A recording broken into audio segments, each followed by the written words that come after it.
Good morning, afternoon, evening, wherever you're watching this from. Welcome back to World Cup Watchpoint. Today, as you notice, I'm not in my room or a hotel room in some other country, but we are just outside Stuttgart in Germany at Team Germany's Bootcamp. And I'm joined by Lars, the newest addition to Team Germany, getting subbed in for Hadi. Lars, let's just jump into it. You want to just take a second to introduce yourself? So I've played for Iris, most notably, of course, I'm gonna say for Iris. Then Iris turned into Telsey, and then we got into WCS with that roster.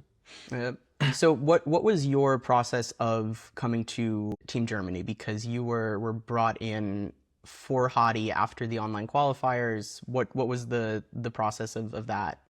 Well, I was a reserve player before being brought into the active roster. Essentially, I'm not sure why, but I think Hadi just decided to step down, and as it goes, since I was the other person available, it just took me in for him. Instead. Yeah, the other change that we've seen in Team Germany from when I spoke to Aku and Amir way back in like March or April is that they've brought in Ken as a breakthrough player from Belgium to replace Sleek. What can you tell us about why Ken was brought onto this team? I mean, Ken's a great player, right? It also just makes our double flex DPS come stronger, and he has great flexibility, so it just helps in general. It helps like fill in the gaps that like some of the others are missing on DPS.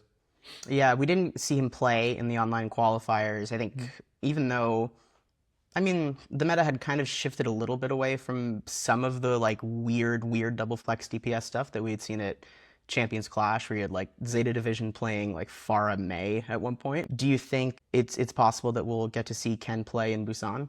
There is a good chance, I believe so, yeah. Yeah. So the other big thing that's happening in Busan alongside the World Cup LAN is basically a sort of launch event celebrating Blizzard's new partnership with Nexon, as well as the new tank hero D.Mon. What do you think of her from the trailer and from the gameplay footage that we've seen? I mean, she's like 4 abilities and 1k overhealth on ult. It was like 700 HP already. She seems pretty broken. She has like way too much HP and armor. From obviously what I've seen so far, they might probably nerf that before release. Yeah. What do you think about, like, does she look fun in your She view? does look fun to play, yeah, but it depends on like what they do to her stats, if you will actually be able to have fun while playing her, or if you're just gonna explode.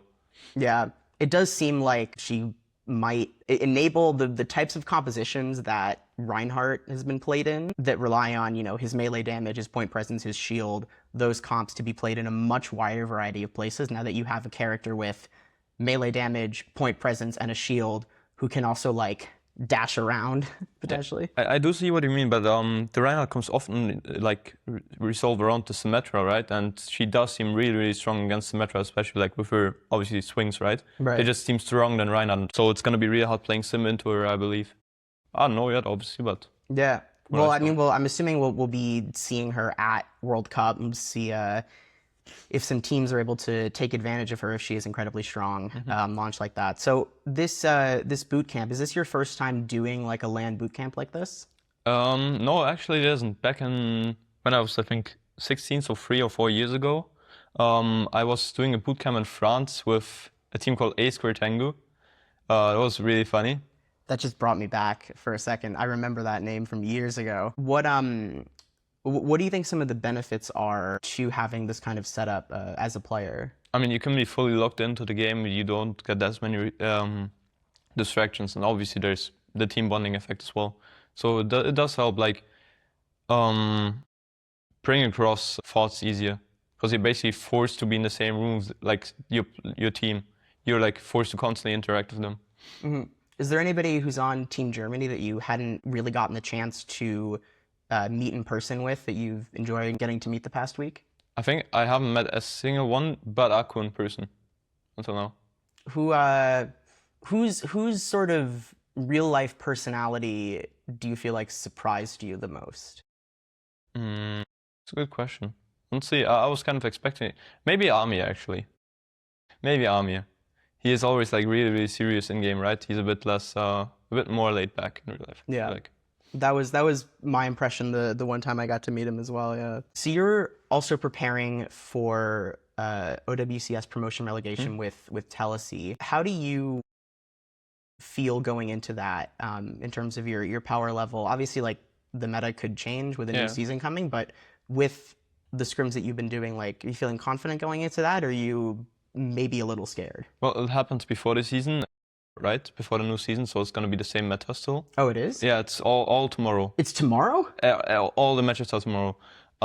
That's crazy. Last year, there were like weeks and weeks between the end of like Face It playoffs and Pro Rel. Now it's like, okay, yeah, you go again in like 24 hours. Yeah, that's basically crazy. So, all right, then how are you feeling?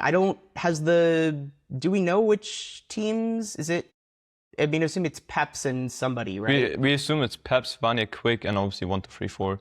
They're already right. Yeah. So, I mean, I'm feeling like if I was completely healthy, I would be feeling confident, I believe. But if I get fully healthy by tomorrow, I'm feeling confident. If not, it's gonna be I'd call it probably a dogfight, maybe. Might be a bit hard.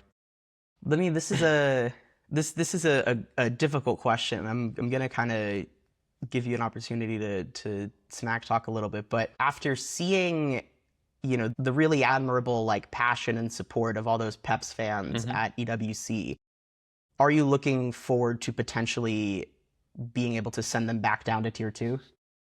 Yeah, for sure. That would be so funny. Like, they're actually gonna have like partner skins as Master Division team if that happens again. No, arguably, from what I know is that, can I say this? I think it's fine. I think it's public information as well. Like, if Peps were to drop into Master League again, they would just buy out another OCS roster. Yeah, I mean, that's I heard that that's what they wanted to do. Or they at least tried to do it last stage, and the teams that they spoke to were didn't want to make some of the roster changes that Peps was interested in potentially doing. So we'll see if they're able to do that again. Well, thank you so much. Good luck in promotion relegation. By the time that this goes out, we'll probably know Tennessee's fate. So somebody's going to end up with egg on their face, and we'll see. All right. Good luck. Thank you so much. Thank you very much.